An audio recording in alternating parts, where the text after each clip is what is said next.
Bom dia, meus irmãos, graças e paz a todos. Sejam todos bem-vindos também quem nos acompanha pela internet. Vamos orar, clamar ao Senhor por graça nesse momento, onde vamos abrir a palavra do Senhor. Deus, nós viemos a esse lugar para juntos te adorar.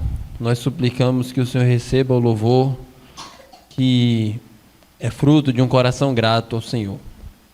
Nós reconhecemos diante de Ti todas as grandezas que o Senhor tem manifestado em nosso favor. O Senhor Deus grandioso e maravilhoso, que desde o princípio do mundo tem manifestado maravilhas.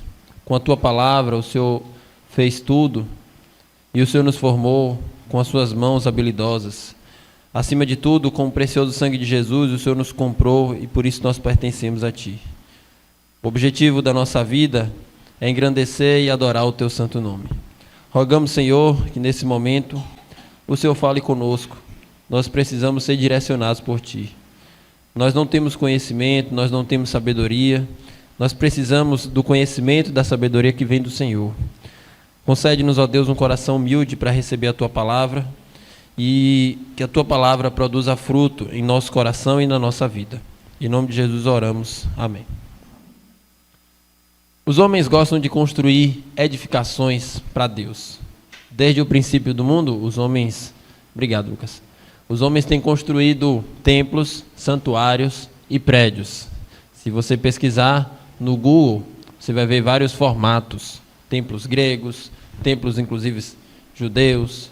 Davi, o homem segundo o coração de Deus, considerou: eu moro em um palácio, como é que Deus vai... A casa de Deus é um tabernáculo. Davi quis fazer um prédio, um templo para Deus. Mas, apesar de Deus ter tratado de modo didático no Antigo Testamento por meio de edificações, nós observamos que o homem não pode construir um templo definitivo para Deus. E isso porque é Deus quem constrói um templo para si mesmo. E a Bíblia nos revela que Ele está construindo um templo, não como esses que têm sido feitos por aí. Recentemente, há alguns anos em São Paulo, construíram o, Templo de Salomão. E querem construir edificações religiosas e dizem que aquele espaço é sagrado. Na nossa cultura católica romana, brasileira, católica romana, fomos acostumados a chamar prédios de igreja. Nós olhamos para um prédio, por exemplo, você vai no Pelourinho, você vai ver a igreja do não sei o quê, a igreja do não sei o quê, você vai ver vários prédios que as pessoas chamam de igreja. Mas, biblicamente, não é assim. E nós observamos que a palavra de Deus ensina que Deus está construindo sim um templo. Esse templo está em edificação. Inclusive Jesus falou isso em Mateus capítulo 18. Capítulo 16. Sobre esta pedra edificarei a minha igreja. Hoje nós vamos ler em Efésios capítulo 2 o templo, a edificação que Deus está construindo. Efésios capítulo 2, verso 19 ao 22, a conclusão do capítulo.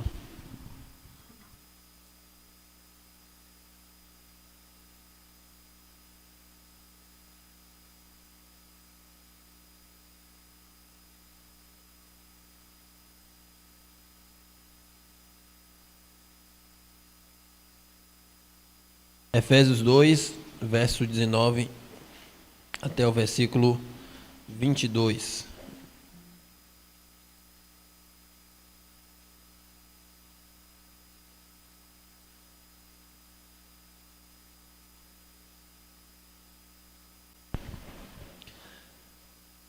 Assim, já não sois estrangeiros e peregrinos, mas concidadão dos santos e sois da família de Deus, edificados sobre o fundamento dos apóstolos e profetas, sendo Ele mesmo, Cristo Jesus, a pedra angular, no qual todo edifício, bem ajustado, cresce para santuário dedicado ao Senhor, no qual também vós, juntamente, estáis sendo edificados para a habitação de Deus no Espírito.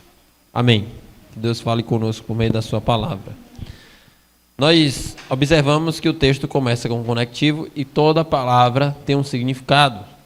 A Bíblia diz que toda a Escritura é divinamente inspirada e nós observamos que tudo que Deus colocou na palavra carrega algo a nos ensinar.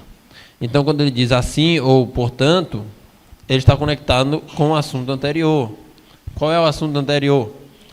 Não sei se vocês vão lembrar, mas nós consideramos em Efésios 2, do 11 ao 18, que a cruz derrubou a parede, a separação, a barreira entre judeus e gentios e formou um só povo. Então, tendo em vista que por meio do sangue que Jesus derramou na cruz, ele promoveu a unidade entre povos que estavam separados, agora ele começa a falar sobre o santuário que Deus está construindo.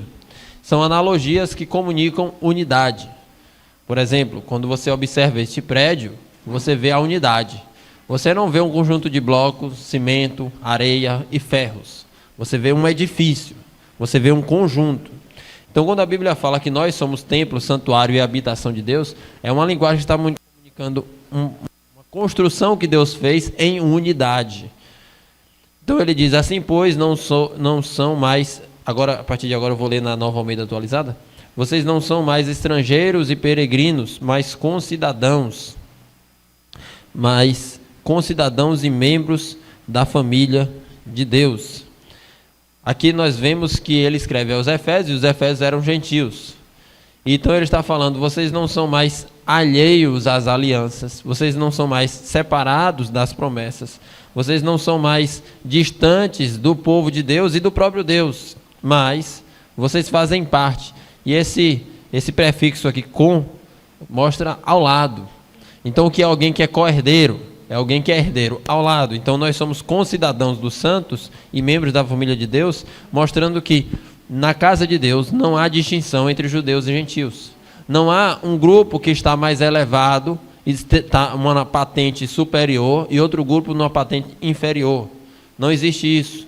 Por vezes os homens tentam fazer isso por meio de construções humanas, títulos e vaidades e experiências humanas.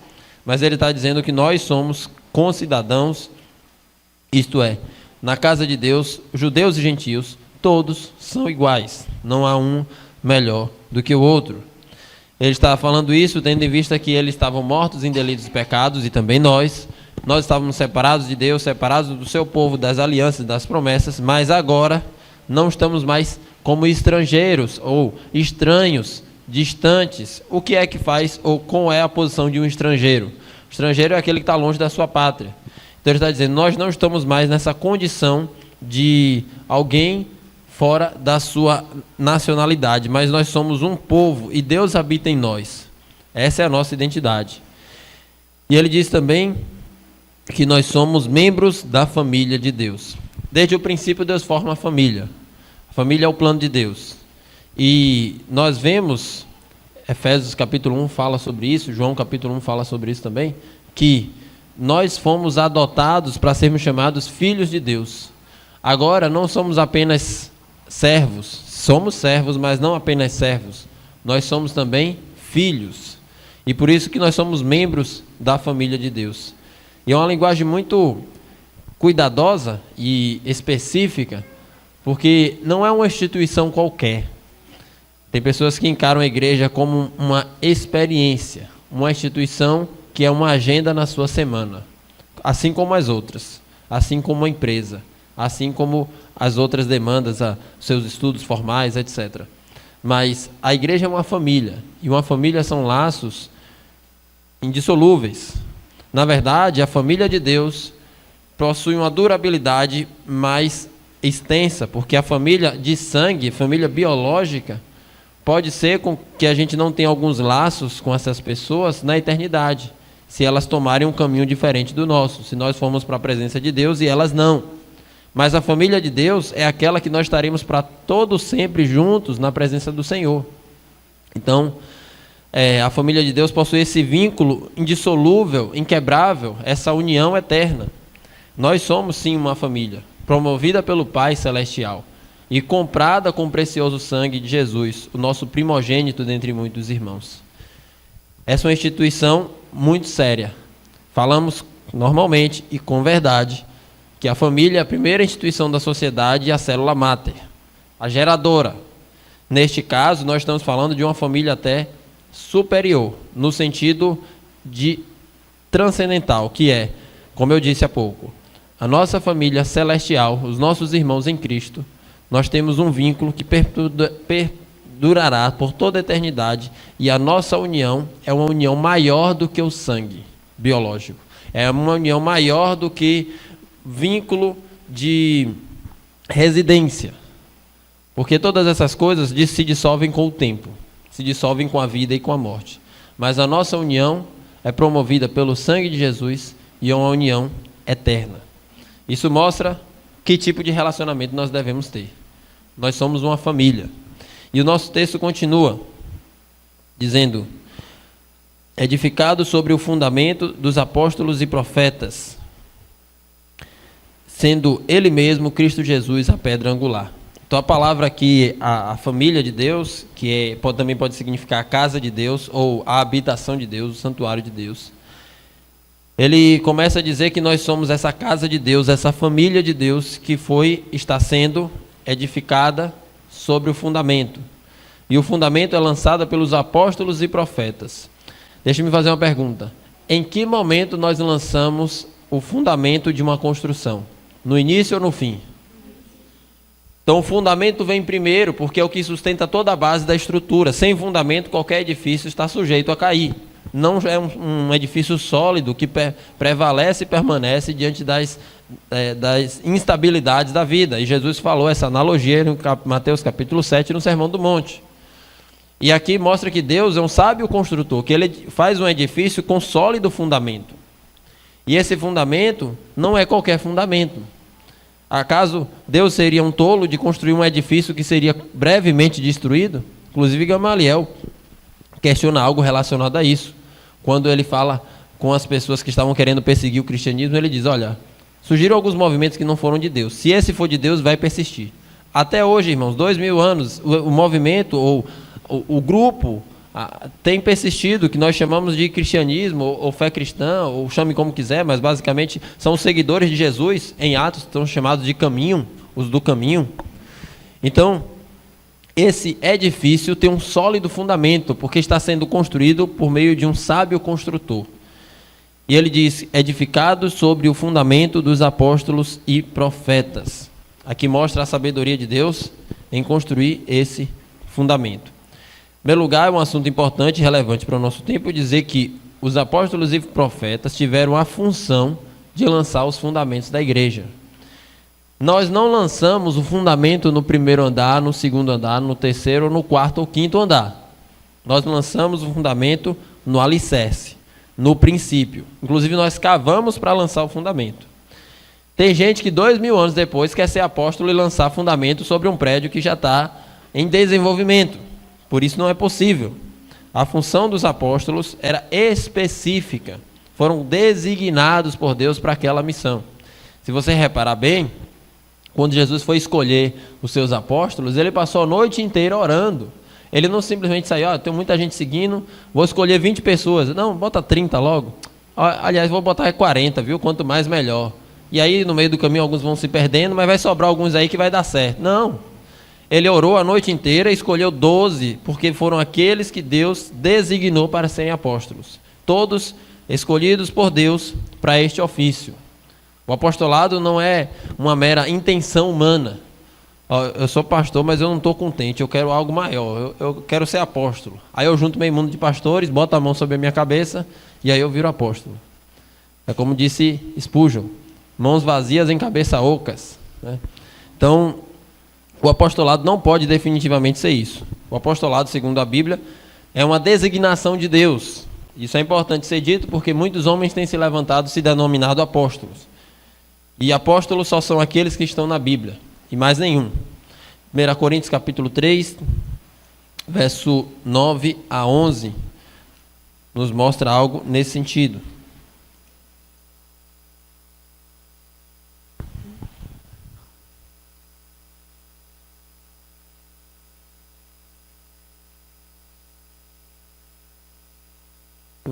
Nós vamos ler 1 Coríntios 3, do 9 a 11, e vocês vão me ajudar a responder a seguinte pergunta: qual é o fundamento do edifício que Deus está construindo?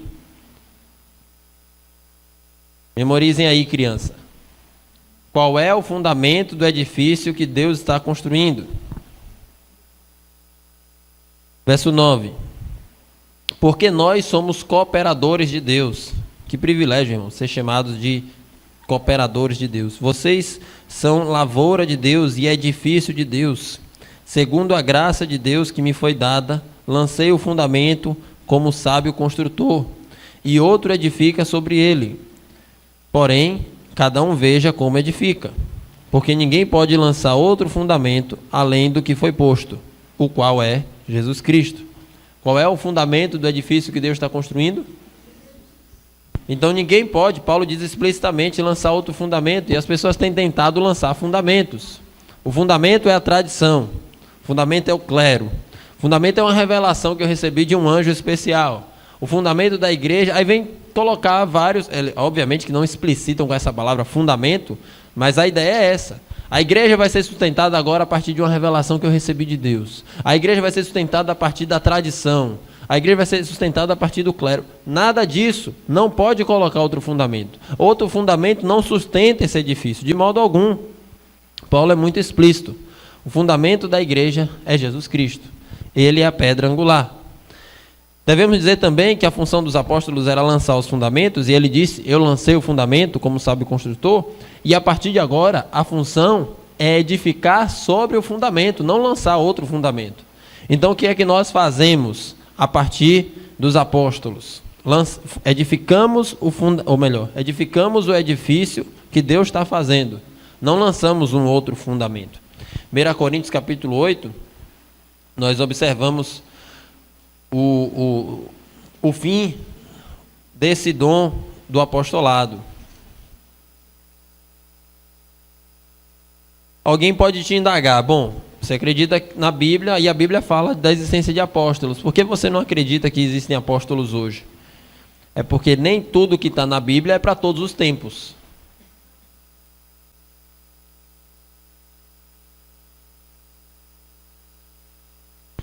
Então, se você quiser saber quem é o último dos apóstolos, o último significa o quê? Que não tem nada depois, não é isso? 1 Coríntios 15, 8. Por último, depois de todos, foi visto também por mim, como por um nascido fora de tempo. Porque sou o menor dos apóstolos. Estou no verso 9 agora. E nem sou mesmo digno de ser chamado apóstolo. Então, um dos critérios para ser considerado apóstolo é ter visto Jesus ressurreto. Paulo fala que o último que teve, pelo menos até esse momento, essa visão dele ressurreto, foi o próprio Paulo. E ele disse que ele é um nascido fora de tempo. Se Paulo foi nascido fora de tempo, imagina quem se diz apóstolo nascido 2000 anos depois. Ou seja, na cronologia de Deus, Paulo foi o último. Ele foi o que nós chamaríamos de filho de o mais novo, né, o caçula da turma. Quando ele diz nascido fora de tempo, já fala que o tempo limite do apostolado já havia sido completo, e ele é aquele que foi colocado lá no final. Ele é apóstolo de fato, mas ele é o último, e acabou, pronto, não precisa de mais, não temos mais outros. Inclusive, até na época de Paulo, alguns contestavam, será que ele é um apóstolo mesmo? Ou ele é um falso apóstolo? Então nós vemos que o dom do apostolado se cumpriu e cumpriu o seu objetivo, que é lançar os fundamentos da igreja, do edifício, e não há mais necessidade da continuidade dele. Atos capítulo 1, quando há uma conversa sobre quem iria suceder Judas no ofício do apostolado, eles dizem quais são os requisitos. Então, para alguém ser apóstolo, precisa cumprir esses requisitos. Vamos para o versículo 21 e 22 de Atos, capítulo 1.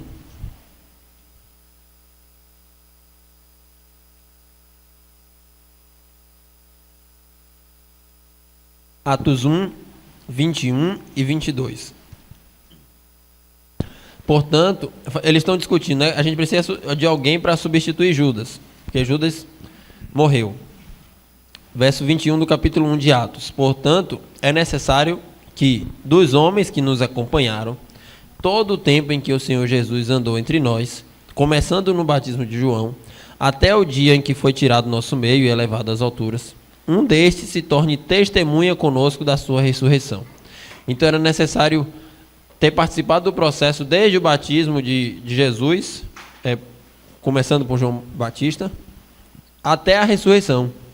Por que a ressurreição? Porque ele tinha que ser testemunha da ressurreição. Então ele tinha que ter visto Jesus ressurreto. Ele não poderia testemunhar a ressurreição se ele, naquele contexto ali, se ele não tivesse participado de todo o processo. Então aqui nós observamos que para ser apóstolo precisa desses requisitos. Alguém que se diz apóstolo hoje, você pode perguntar: você viu Jesus no seu batismo, andou com ele, você tem 2000 anos, você nasceu quando? Se a identidade mostrar que não tem 2000 anos, já está errado, né? Então, como é que Paulo cumpre esses requisitos? Por isso ele diz: eu sou um nascido fora de tempo. Paulo não andou com Jesus desde o batismo de João, mas ele recebeu a revelação direta de Jesus e uma designação direta de Jesus. Então, nesse sentido, ele recebeu a visão de Jesus ressurreto, mas ele não andou com os apóstolos e com Jesus desde o batismo de João. Mas a designação e a autenticidade do seu apostolado é porque ele não foi chamado por homens, mas sim pelo próprio Jesus Cristo. E aí nós voltamos para Efésios capítulo 2, já vimos que o fundamento desse edifício é Jesus, e Jesus fala sobre isso em Mateus 16, quando ele diz: tu és Pedro, e sobre esta pedra edificarei a minha igreja. A pedra é o fundamento que Pedro declarou: tu és o Cristo, o Filho do Deus vivo. E nós temos várias referências, inclusive Pedro falando que a pedra é Jesus. Em 1 Pedro capítulo 2, verso 5, Pedro diz para nós que nós somos pedrinhas desse edifício.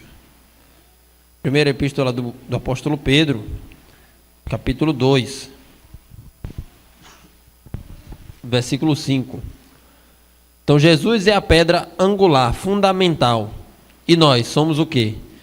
Verso 5 de 1 Pedro capítulo 2 diz: também vocês, como pedras vivas, são edificados casa espiritual para sacerdócio santo, a fim de oferecerem sacrifícios espirituais agradáveis a Deus por meio de Jesus Cristo.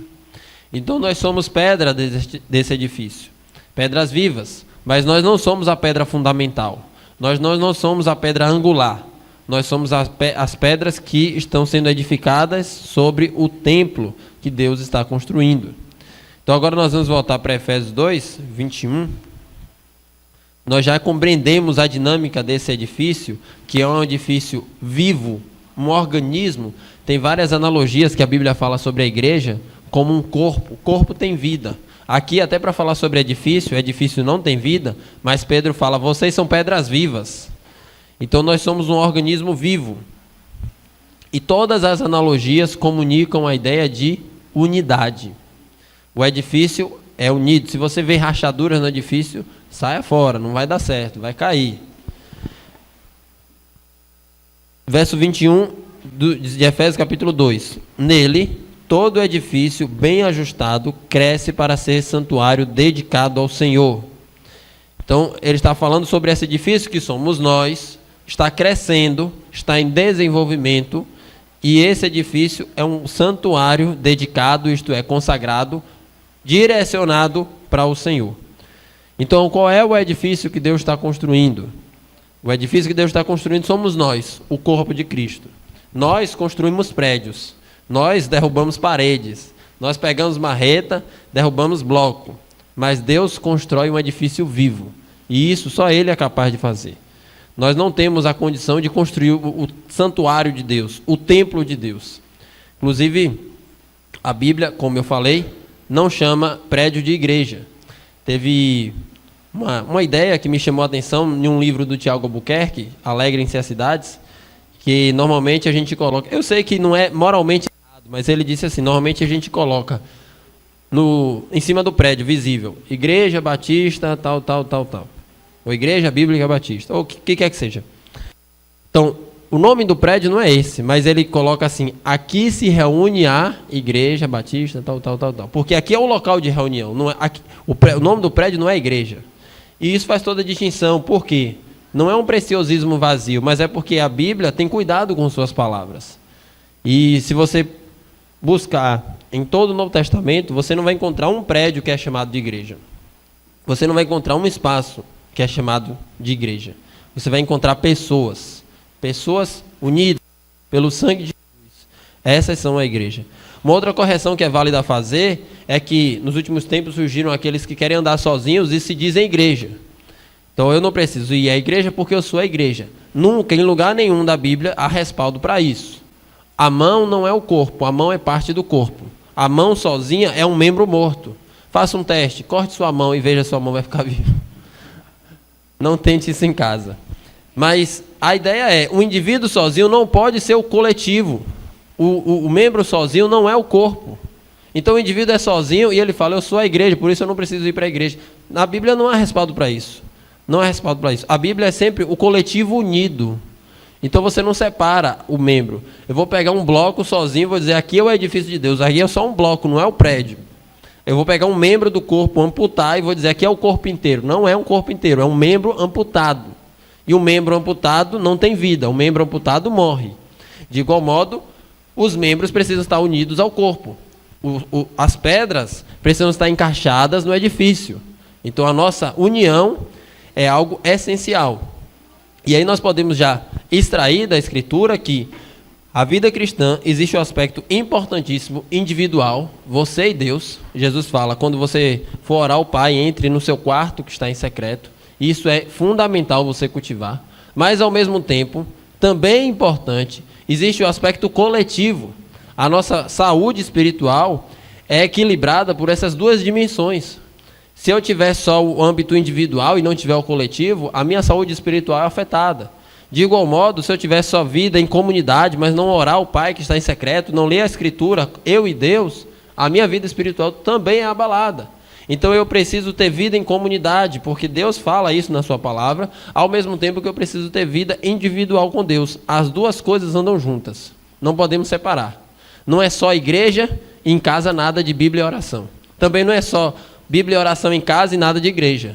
As duas coisas precisam caminhar juntas, porque é assim que a Bíblia nos ensina, e esse é o equilíbrio da saúde espiritual. Então, nós vemos em Atos, capítulo 17, versículo 24, Paulo confrontando uma concepção pagã de idolatria, que nós, por vezes, cristianizamos essa concepção, ou, aspas, convertemos esse tipo de pensamento. Paulo está pregando em Atenas, uma cidade altamente idólatra, e inclusive o texto diz que ele passa pela cidade e vê muitos ídolos, e o seu espírito se agitava, porque ele era como se ele estivesse andando. A gente não tem muita exatidão aqui na nossa região, mas imagina que você está andando no meio de um monte de... Você vai lá no DIC, né? A gente já se acostumou, aí você vê os orixás, você vai no Pelourinho, vê um monte de templo pagão, com nome de igreja, você vê um monte de coisa assim, que é abominável ao Senhor. E Paulo estava assim em Atenas. E a pregação dele não é uma pregação agradável, palatável, doce, que não vai incomodar. Olha o que ele diz no verso 24 do capítulo 17. E aqui nós já aprendemos como devemos pregar o Evangelho, sem medo de confrontar os homens. O Deus que fez o mundo e tudo que nele existe, sendo ele Senhor do céu e da terra, ou seja, ele já não diz que há uma pluralidade, o Deus do céu, o Deus da terra, o Deus do mar, o Deus daqui, o Deus acolá. Ele diz, é um só Deus, não habita em santuários feitos por mãos humanas. O homem está cercado de templo pagão e ele confronta todo mundo. Ele é destemido, nem é servido por mãos humanas, como se precisasse de alguma coisa, pois ele mesmo é quem quem a todos dá vida, respiração e tudo mais. Então Paulo não se incomoda em confrontar a religiosidade das pessoas. O pessoal está indo adorar a Deus num templo pagão. O ídolo. Ó, deixa eu dizer, viu? Deus não habita em templo feito por mãos humanas. Rapaz, que é isso? Está me desrespeitando, está me afrontando. Mas Paulo não teme falar o que ofende as pessoas, se for necessário para a pregação do Evangelho. Então aqui nós observamos que Deus não habita em santuários feitos por mãos humanas. Claro, irmãos, que Deus é onipresente, Ele habita em todos os espaços. Ele está aqui, está fora, está nas galáxias, está em todos os espaços. Mas em termos de ambiente sagrado, o ambiente sagrado de Deus, a casa de Deus, somos nós. Não é o círculo dessas paredes, ou qualquer outra. Não é um prédio construído por mãos humanas. E o argumento de Paulo é muito simples. É porque Deus não precisa do homem, é o homem que precisa de Deus. E por isso, e Davi a princípio não tinha entendido isso, né? Quando ele ficou constrangido, ele falou, rapaz, eu moro num palácio e Deus num tabernáculo. Davi falou, e Deus falou para Davi, você não vai me construir o templo, porque suas mãos são sujas de sangue, seu descendente vai. Em um primeiro momento se aplica a Salomão, mas a completude da profecia só se cumpre em Jesus, e Jesus fala lá no Evangelho de João assim: destruir esse templo e em 3 dias eu vou reedificar. As pessoas acharam louco, 46 anos, como é que esse homem vai construir em 3 dias, né? E o narrador descreve para nós que ele está falando da sua ressurreição. Qual é o templo que Jesus edifica? É o seu corpo. Nós somos o corpo de Cristo, unidos ao Senhor Jesus, e somos o ambiente da adoração a Deus. Nós somos o contexto da adoração a Deus. Nesse sentido, o edifício que Deus está construindo é um edifício vivo, não é um edifício inanimado, palpável aos homens. E essa é a maravilha de Deus. Porque os homens querem uma religiosidade tangível. Eu quero ver Deus. Qual é a imagem dele? Tem o que aí dele para eu conseguir ter algum dos meus sentidos aguçados? Eu preciso de um templo. Eu preciso de um espaço sagrado. Eu preciso de um lugar onde naquele lugar eu me sinta mais perto de Deus. Mas fora daquele lugar, eu sou um como qualquer outro. Mas o que Deus está nos ensinando é, em primeiro lugar, ele é invisível, eu não quero que faça imagem de escultura de mim. E segundo, esse lugar, o desenvolvimento da maturidade da revelação, no Novo Testamento, esse lugar de adoração é a comunidade. Então o sagrado não é essas paredes, mas se a gente se reunir lá fora, ou em qualquer outro lugar, inclusive a Igreja Bíblica Batista se reunia em Itapuã, agora se reúne aqui, muda-se o lugar, mas o sagrado não é o lugar, não é o edifício, mas é a comunidade. O sagrado é o corpo de Cristo, as pessoas reunidas. Se for da vontade do Senhor, a gente vai parar de se reunir aqui e vai se reunir naquele galpão. E aí, no estalar de Deus, essas paredes vão deixar de ser mágicas e as paredes do galpão de lá que vão ser mágicas, né? Pronto, aí a gente vai começar a comprar um óleo ungido, jogar na parede, vou consagrar esse negócio aqui. E as pessoas acreditam assim e acham que isso vem de Deus. Definitivamente não é. O sagrado somos nós. Esse ambiente aqui é sagrado, nós, povo de Deus reunido. E quando nós formos para lá, será nós, o povo de Deus. Os salvos em todo o mundo, os irmãos estão se reunindo em vários prédios, edificações, casas ou em praças. Se a gente entender que vai fazer um culto evangelístico ao ar livre para alcançar pessoas, a comunidade é sagrada, mesmo que não tenha paredes. Isso é o que Deus nos ensina. É um edifício não feito de paredes, mas feito de pessoas. Então o nosso texto nos diz, nele todo edifício bem ajustado cresce para ser um santuário dedicado ao Senhor. Nele, ele repete, e nele nós já vimos que Paulo fala muito em Efésios sobre a união com Cristo. Em Cristo, nele, nós fomos escolhidos nele. Basicamente ele está dizendo que esse edifício é unido a Jesus. Não é um mero edifício, mas nele nós somos edificados, nele nós somos bem ajustados. E a ideia de bem ajustado é uma ideia de bem encaixado, né? Quem trabalha com construção sabe, se as pedras estiverem bem encaixadas, o edifício pode correr o risco de cair. Então nós somos um edifício unido, não pode haver rupturas e rachaduras. Nele, verso 22 agora, também vocês estão sendo edificados junto com os outros para serem morada de Deus.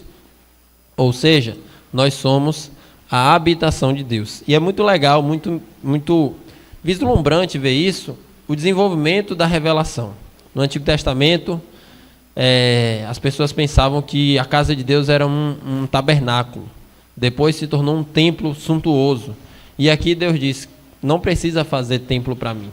Eu que faço o templo para mim. E esse templo são vocês. E a gente compreende isso. A partir desse texto simples e direto, nós temos algumas verdades a considerar. A primeira, óbvia e evidente, é que nós somos o santuário, o templo de Deus. Nós somos a casa de Deus. Tanto individualmente, você pode dizer que Deus habita em mim, mas também coletivamente. A Bíblia fala as duas verdades. Deus habita em nós. E tem gente que se prende só ao Deus habita em mim. Deus habita em mim, Deus habita em você. E Deus habita em nós. Uma dimensão diferente. O Espírito Santo habita em você individualmente, conduzindo as suas ações, seus pensamentos, a viver segundo a vontade de Deus. Mas na comunidade, o Espírito Santo habita como um ambiente de adoração, conduzindo o seu povo a clamar e adorar ao Senhor. Então, nós vemos aqui que nós somos o povo de Deus. Jesus estava num diálogo com a mulher samaritana e ela faz uma pergunta teológica. João capítulo 4. É um assunto muito interessante que está presente de Gênesis a Apocalipse, a casa de Deus. 23, 24. Eu falei o quê? João, isso, João 4.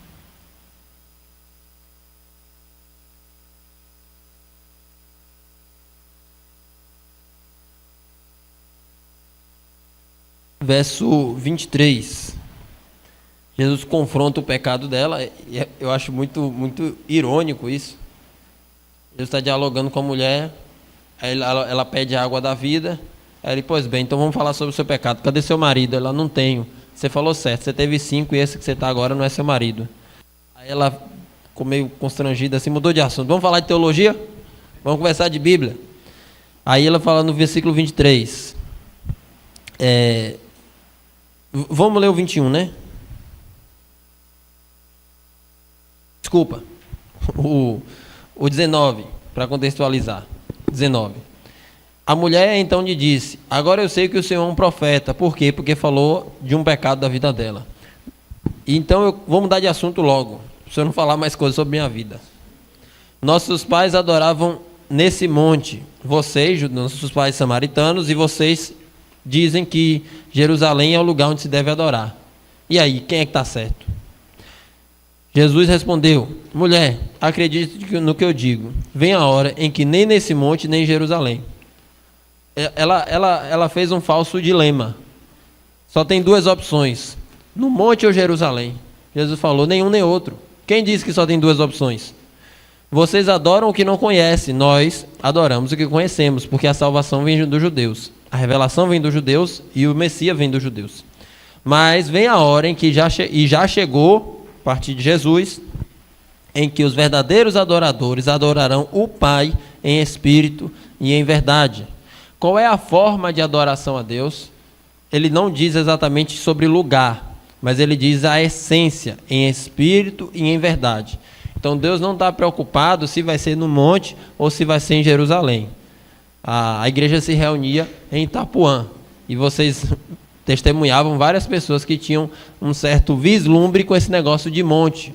E aqui o texto é muito claro em dizer, nem no monte nem em Jerusalém, tanto faz, em espírito e em verdade é o que importa.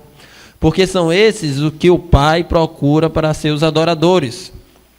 Deus é espírito e é necessário que os adoradores o adorem em espírito e em verdade. Então, o que é essencial e indispensável para a adoração a Deus? É que seja no templo lá em Jerusalém, é que seja no monte, nenhum nem outro. É que seja em espírito e em verdade, independente do lugar. Nós não podemos confundir forma com essência. Não estou dizendo com isso que a forma é irrelevante. Estou dizendo que o mais importante é a essência. E a essência da adoração a Deus é em espírito e em verdade. Nesse sentido, nós somos a casa de Deus e adoramos a Deus em espírito e em verdade. Um outro texto que você pode anotar, 1 Timóteo capítulo 3, verso 15, onde Paulo descreve o que é a igreja. Ele diz que a igreja é a casa de Deus, coluna da verdade, baluarte da verdade. Então nós somos o lugar que Deus habita. E isso é muito interessante porque as pessoas querem ver Deus, mas o ambiente onde Deus se manifesta com maior intensidade, ordinariamente, é na sua casa, a igreja. Eu não estou dizendo que é exclusivamente assim. Deus, obviamente, pode se manifestar livremente, segundo sua boa vontade. Mas estou dizendo que Deus comunica de forma mais expansiva ao seu povo, comumente na igreja, na reunião dos santos, onde nós nos reunimos. Por isso, essa reunião não é uma como qualquer outra. Não é uma qualquer como as que nós fazemos. Pode ser uma reunião de trabalho, ou uma reunião de estudos, ou uma reunião de faculdade, qualquer tipo de coisa. Você pode ir para a sua faculdade e ter uma aula, você pode ir para o seu trabalho e ter algum tipo de compromisso, mas essa reunião é uma reunião sagrada, solene. Não estou dizendo que tudo na sua vida é profano, não é isso. Eu estou dizendo que esse momento é um momento de adoração em comunidade, distinto de todos os outros. Então, essa reunião não pode ser de modo algum banalizada. E eu disse que Deus habita em nós, com base nesses textos. Outro texto que afirma isso é 1 Coríntios, capítulo 3, verso 16 e 17, que diz: não sabeis que sois santuários de Deus e que o Espírito de Deus habita em vós? Então, ele está dizendo que nós, como comunidade, somos a habitação do Espírito Santo. E aí ele está usando isso como argumento para combater o partidarismo da igreja de Corinto. Eu sou de Apolo, eu sou de Cefas, eu sou de Pedro ou de Paulo. Como é que essas duas verdades se relacionam? Como é que Deus habitando em nós como comunidade tem a ver com o partidarismo da igreja? Então ele está dizendo assim, se alguém, o verso seguinte diz, se alguém destruir o santuário de Deus, Deus o destruirá, porque o santuário de Deus, que sois vós, é sagrado. Nesse texto específico, não está falando sobre destruir o próprio corpo. Ele fala sobre isso lá no 1 Coríntios capítulo 6, sobre você destruir o corpo, e isso é pecado porque Deus habita em nós. Mas nesse texto está falando sobre você destruir a igreja por meio da desunião. Então eu sou de Paulo, Apolo ou Pedro, promove desunião, rachaduras no santuário de Deus, e ele mostra a severidade do juízo de Deus. Se você promover desunião na igreja, Deus destruirá você, porque o santuário de Deus é sagrado, mostrando a relevância e a importância da unidade do corpo de Cristo. E a última aplicação que nós vemos sobre a igreja e sobre nós também como indivíduos, mas principalmente sobre a igreja, é que o fundamento da igreja é Jesus Cristo. O fundamento da igreja é o ensino apostólico. Atos capítulo 2, perseveraram na doutrina dos apóstolos. Nós temos como dever, individualmente, mas em especial em comunidade, perseverar na doutrina dos apóstolos, perseverar nos fundamentos. O nosso principal conteúdo, em termos de comunidade, é a Escritura Sagrada, e nós não precisamos de outro. E por vezes as pessoas tentam procurar outros fundamentos. Tem novas ideias, a gente vai conseguir atrair as pessoas se a gente fizer isso ou aquilo outro, e acabam dando passo, se distanciando da palavra de Deus. Mas a gente não pode, nem deve, abrir mão do fundamento sagrado, que é Jesus, revelado nas páginas da Bíblia. Nós devemos permanecer firmes, ainda que sejamos tentados e seduzidos a caminhar segundo as novidades da nossa época. Eu não estou falando sobre que é errado fazer algum tipo de adaptação missiológica, em termos de aplicar o conteúdo do Evangelho aos nossos ouvintes. Eu estou dizendo que a gente não pode amoldar a igreja segundo padrões distantes do fundamento que é Jesus Cristo. Então, nosso fundamento é um só, e nele nós devemos persistir, nele nós devemos perseverar. Nós não temos outro principal assunto senão Jesus Cristo. Paulo fala na carta aos Coríntios, os judeus buscam sinais e os gregos sabedoria. E Paulo poderia oferecer as duas coisas. Paulo tinha dons para operar o sobrenatural, e ele tinha muita sabedoria para dialogar com os gregos sobre filosofia. Mas ele diz, meu assunto é um só, Cristo e esse crucificado. E essa deve ser a nossa pauta, esse deve ser o nosso assunto. Esse deve ser o fundamento dessa igreja. Os homens podem passar, mas o fundamento permanece. Há 2000 anos. O apóstolo Paulo morreu, o apóstolo Pedro morreu, e os outros grandes da fé também já foram. Glória a Deus, porque eles estão na presença do Senhor. Mas o fundamento permanece. Um dia, se Jesus não voltar antes, nós também partiremos. Esse é o curso natural da vida. Talvez daqui a 100 anos, toda essa geração já tenha sido recolhida. E o fundamento deve permanecer. Assim como um atleta que passa o bastão para o outro, nós devemos passar a tocha do Evangelho, o bastão do Evangelho para a próxima geração. Em Juízes, diz, tristemente, que levantou-se uma geração que não conheceu o Senhor. Por vezes, quando nós observamos a história da igreja, levantam-se gerações que não têm esse fundamento. Nós não podemos ser negligentes nesse encargo, nessa responsabilidade que Deus nos confiou, de, primeiro, permanecer firmes no fundamento, Jesus Cristo, e passar a transmitir, compartilhar esse fundamento para as próximas gerações. Essa é a responsabilidade que Deus nos deu, e que Deus nos ajude a sermos achados fiéis no dia que vamos prestar contas ao Senhor. Amém. Vamos orar. Querido Deus, nós aprendemos com a Tua palavra que o Senhor está construindo um maravilhoso templo. para a adoração do teu santo nome. Esse templo não tem localização geográfica. Esse templo é construído com a sua infinita sabedoria, feito ao longo da história, lançado o fundamento que é o nosso Senhor Jesus Cristo. Ajuda-nos, ó Deus, a como edifício vivo, estarmos sempre unidos no Senhor. Ao mesmo tempo, permanecer firmes na rocha sólida, que é Jesus Cristo. Nos ajuda a transmitir o nosso fundamento para as pessoas e para a geração vindoura. Nos ajuda a compartilhar Jesus Cristo para os nossos descendentes, para que eles possam conhecer o autor e consumador da fé e viver para a tua glória. Ajuda-nos, ó Deus. Nós precisamos do Senhor para cumprir as palavras que hoje nós ouvimos. Nós somos inteiramente dependentes de Ti. Suplicamos por graça e pelo poder do Espírito Santo. Em nome de Jesus oramos. Amém.